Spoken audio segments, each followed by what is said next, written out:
আসসালামাইকুম, বাংলা সম্ভারে আরো একটি নতুন ক্লাসে আপনাদের স্বাগত। বিদেশি শব্দের বানানে আজ থেকে এই শব্দগুলো বর্জন করতে হবে।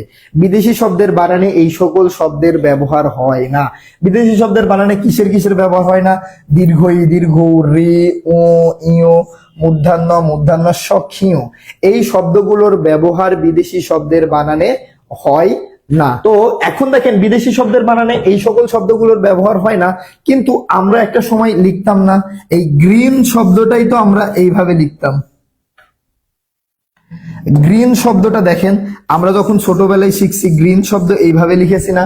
বা আমাদের ওই যে ইউরোপের একটা দেশ আছে গ্রিস, গ্রিস শব্দটা এইভাবে লিখছি না আমরা? তো এই গ্রিন, গ্রিস, এই সকল শব্দগুলো কি আমরা দীর্ঘ ই-কার দিয়ে লিখছি না? কিন্তু এই সকল শব্দগুলো কি এখন ভুল না? এই বানানগুলো কি ভুল? তো তাহলে এইগুলোর সঠিক বানান কোনগুলো এখন? কারণ বিদেশি শব্দের বানানে দীর্ঘ ই-কার হয় না, এখানে দুইটাতেই দীর্ঘ ই-কার ব্যবহার করছি, এবং এইটাতে দেখেন মূর্ধন্য ব্যবহার করেছি। বিদেশি শব্দের বানানে মূর্ধন্য হয় না, তার কারণে এই গ্রিস বানান, গ্রিন বানানটা কি হবে এখন? এখন গ্রিন বানানটা গয়রস্যি দন্তান্ন, আর গ্রিস বানানটাও কি হবে?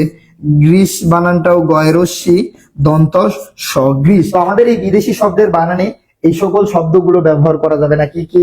দীর্ঘ ই, দীর্ঘ রি, ও, ইও, মূর্ধন্য, মূর্ধন্য স এবং ক্ষীয়, এগুলো বিদেশি শব্দের ক্ষেত্রে ব্যবহার করা যাবে না। যেমন উদাহরণগুলো আমরা যদি আরো দেখি, তাহলে দেখেন আমাদের এখানে প্রথমে যে উদাহরণটা রয়েছে সেটা কি? সেটা হচ্ছে গ্রিন স্টার। এই স্টার বানানটা কি? বিদেশি শব্দ, তাই এখানে মূর্ধন্য স হবে না, কিন্তু দেখবেন এখনো স্টার কাবাবের বানানে মূর্ধন্য স দেওয়া আছে। তো এখানে দেখবেন স্টার বানানে কি হবে? দন্ত স এর ব্যবহার হবে। তারপরে দেখেন স্টিল, স্টিল, তারপরে কর্নার, তারপরে আয়রন, এগুলোতে মূর্ধন্য হবে না। এখানে দেখেন আয়রন বানানে মূর্ধন্য, ফার্নিচার বানানে এখনো মূর্ধন্য দেওয়া হয়। তারপরে স্টোর, স্টোর বানানে কি মূর্ধন্য স হবে না, দন্ত স হবে। তারপরে দেখেন এই যে নুরানি, নামাজি, নামাজি বানান দীর্ঘ ই-কার হবে না, হ্রস্ব ই-কার হবে। পোস্ট মাস্টার, তারপরে আমরা দেখতে পাচ্ছি হচ্ছে শুধু মাস্টার। তারপরে পরি, এই পরি বানান কি দীর্ঘ ই-কার দিয়ে লেখা হয় এখনো দেখবেন। তো এই পরি বানান কি হ্রস্ব ই-কার, পীর বানান হ্রস্ব ই-কার। বিমা, বিমা বানান দীর্ঘ ই-কার দিয়ে এখনো ম্যাক্সিমাম জায়গায় লেখা হয়, কিন্তু বিমা কি দীর্ঘ ই-কার। তারপরে বর্গি, তারপরে জামদানি, পাঞ্জাবি। তো এবার তারপরে দেখেন আজনাবি, তারপরে আসামি, আসামি, এই বানানগুলো কি বিদেশি শব্দের বানান, তাই এগুলো কি আজকে থেকে সঠিক করে লিখতে হবে, কারণ এগুলোতে দীর্ঘ ই, দীর্ঘ রি, ও, ইও, মূর্ধন্য, মূর্ধন্য স এবং ক্ষীয়র ব্যবহার হয় না।